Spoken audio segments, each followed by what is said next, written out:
Ich stehe jetzt neben einer sehr großen, imposanten Arbeit, die perfekt zu unserem Trend Calm Refuge, also Ruhe des Refugiums, passt. Schauen wir uns mal an. Eine große Bodenvase. Ja, und Bodenvasen sind auch wieder im Trend. Also achte mal drauf, solche großen XXL-Gefäße passen einfach perfekt. Vor allen Dingen in diesen Trend. Ja, und daraus wächst eine Naturkonstruktion, aus Zweigen gebaut wie so ein großes Nest, auch nochmal gehalten, unterstützt durch solche Äste und Zweige. Und dann wächst aus diesem Art Nestkorb große Blüten von der Cymbidium-Orchidee. Und wir sehen hier auch noch Calla dabei und hier Eucalyptus asparagus. Aber diese Blüten, das ist das Besondere in diesem Bergstück. Ja, so schaut es aus. Technisch relativ einfach umzusetzen. Man baut diese Konstruktion. Klar muss man hier und da mal ein bisschen Draht einsetzen.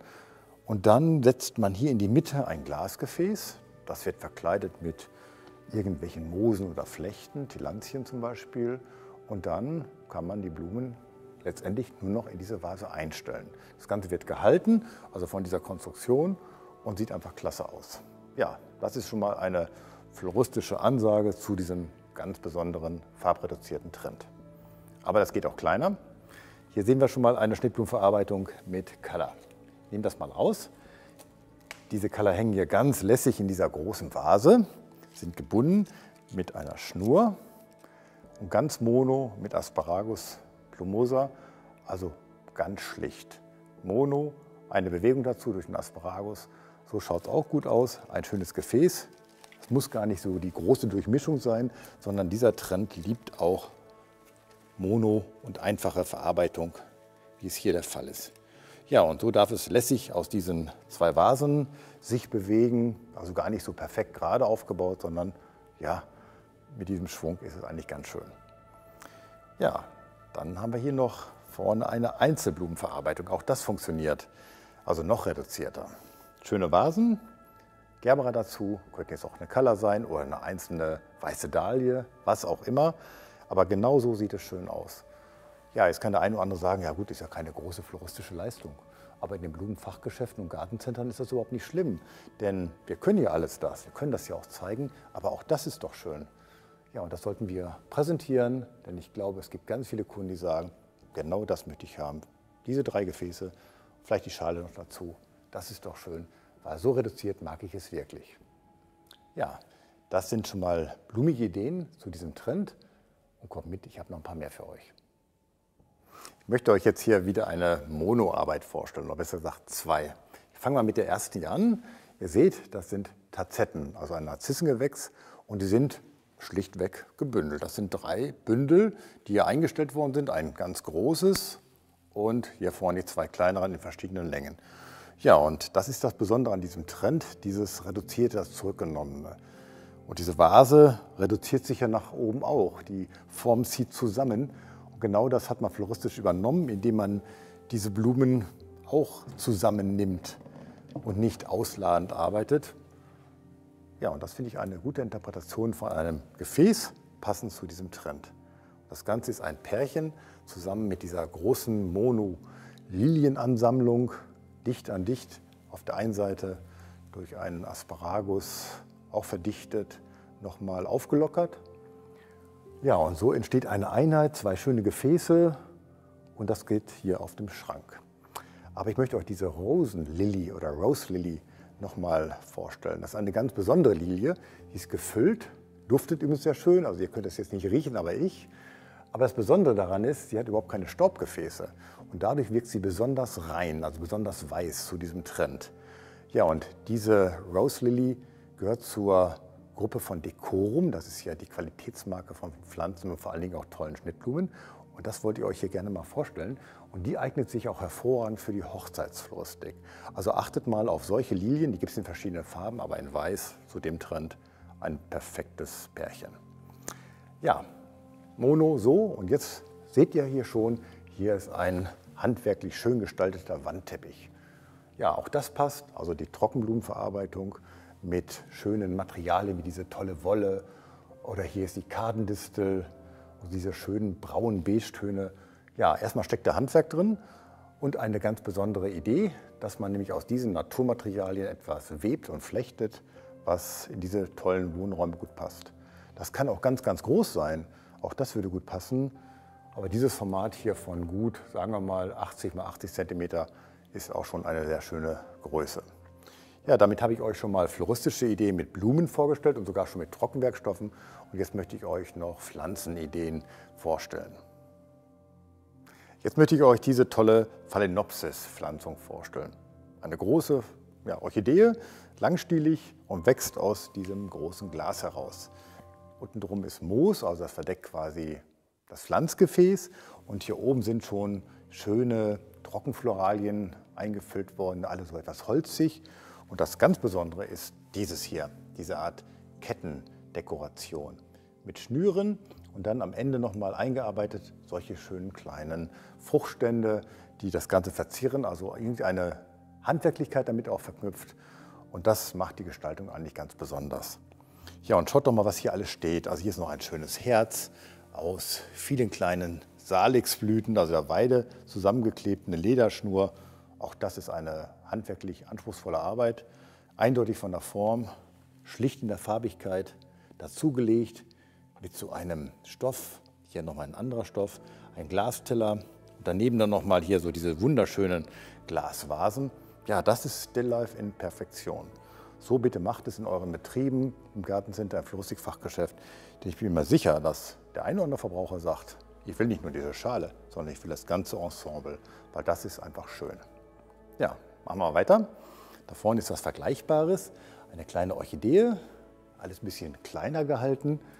Auch eine ganz tolle Glasvase in Weiß, Baumwollfruchtstände, hier diese haptisch interessanten Trockenfruchtstände, das ist irgendein Kürbis, glaube ich. Und auch das ist auf dem Teller wieder arrangiert, auch da wieder ein Stilllife. Und wenn wir denn hier so hochgehen, haben wir hier eine schöne Pflanze mit diesen tollen Zeichnungen. Das ist hier das Tolle an diesen Calathea, da gibt es ganz viele. Auch diese Rex-Begonie ist wunderschön mit diesem tollen großen Gefäß aus Ton. Die Blätter, diese leichte rötliche Färbung des Terrakottas, einfach perfekt. Ja, und da haben wir eine Erdorchidee, sehr, sehr beliebt. Da ist auch ein Etikett nochmal dran, auf der Rückseite steht der Name Ludisia. Hier schaue ich mal nach, ob ich auch richtig den Namen hier eingeprägt habe. Ludisia discolor, also vielfarbig. Genau das ist das Besondere an dieser Pflanze. Sie hat diese schönen Streifen, hat diese kleinen filigranen Blüten. Ja, eine Kostbarkeit. Und dann hängt hier auch noch mal gestaltet so ein Kettenschmuck, vergleichbar mit der Orchidee hier vorne. Das sind die Besonderheiten in diesem Trend. Es braucht gar nicht so das große Design, sondern das sind diese kleinen, besonderen Akzentdekorationen.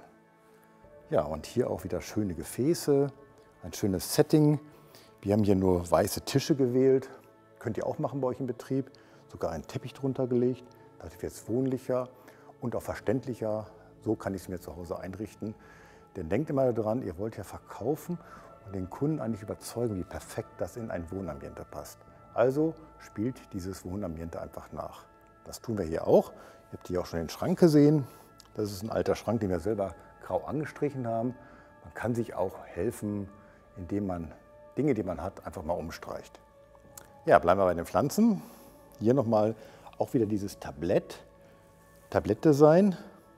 Dieser graue Farn ist einfach wunderschön. Daneben kommen auch die kleineren Farne, die Pteris. Hier ein schöner kleiner Kranz. Hier vorne war es eben das Herz. Hier ist es jetzt dieser Strohblumenkranz. Auch das ist eine tolle Idee. Gefäß hier eingestellt und dazu noch ein paar schöne Steine. Ja, schön sauber gewaschen. Hier ist alles sehr clean. Auch da wieder ein Stillleben, ein Stilllife. Auch das, glaube ich, kann man so als Gruppe sehr gut verkaufen.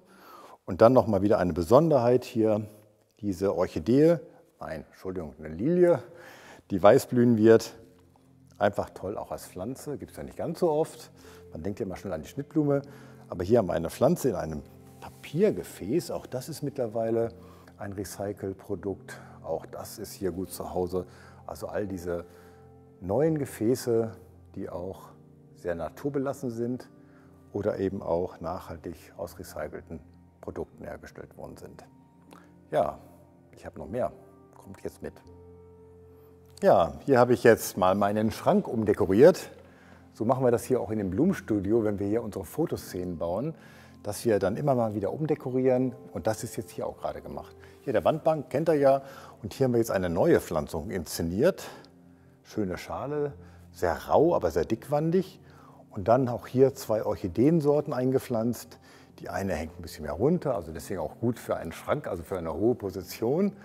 Und das Schöne ist hier diese geweißelten Zweige, die wir hier gebündelt haben und auch eingearbeitet haben. Dazu diese Miscanthus Trockenfruchtstände.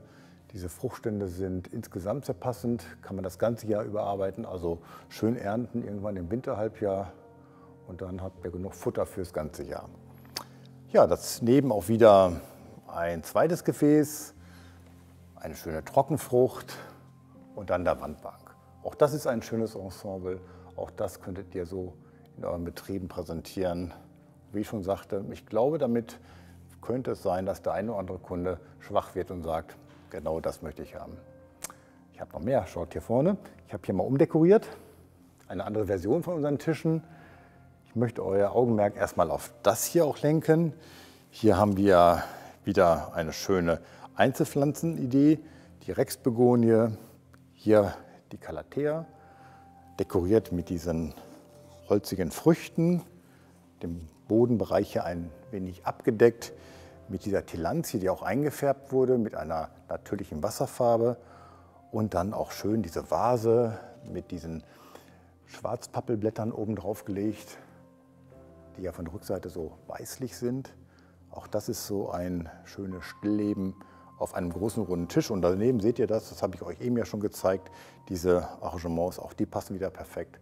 Also man kann solche Tische, wenn man sie so einsetzt, immer wieder durch Umdekoration neu beleben, verändern.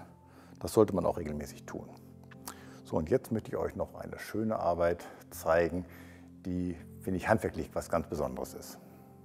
Das ist hier ein pflanzlicher Raumteiler und das finde ich was ganz Besonderes. Ja, wie wurde es gemacht? Es gibt solche fertigen Rahmen als Paravent, kann man sich aber auch selber bauen aus Dachlatten. Man braucht nur so ein paar Scharniere und hier ein paar Schrauben, also hat man so einen dreiteiligen Raumteiler.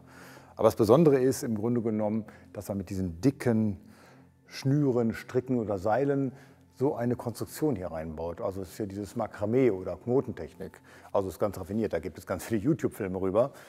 Ja, und so baut man sich das dann. Und hier sind die Regalböden eingebaut für die Pflanzen.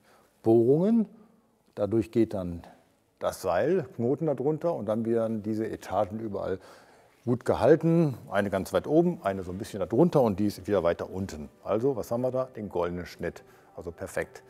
Ja, und dann wirklich nur Pflanzen eingestellt in schönen Gefäßen, die alle zu diesem Trend perfekt passen. Hier wieder die Familie der Calathea. Das Schöne ist, auf den Etiketten stehen immer auf der Rückseite auch die Namen genau drauf. Hier eine Rexbegonie, Alocasia, perfekt auch in diesem Trend. Da sind wir wieder bei diesem Grauton, was wir hier als Akzent haben. Und nochmal dieser schöne gräuliche Farn. Ja, und so haben wir hier eine handwerklich sehr raffinierte Arbeit, also mal was ganz anderes, wie man Pflanzen gestaltet. Ja, und das setzen wir hier auch um im Blumsteam. Also solche Kreationen entstehen für unsere Fotoshootings oder wenn wir solche Trend- und Verkaufsinszenierungen machen. Ja, und damit sind wir durch diesen Trend Calm Refuge, also die Ruhe des Refugiums. Ja, ich hoffe, es hat euch gefallen. Ihr habt jetzt ganz viele Ideen schon gesammelt und ihr seht, so schön sieht er aus. Und ich persönlich kann nur sagen, es ist einer meiner Lieblingstrends. Weniger ist mehr und das Wenige richtig gut.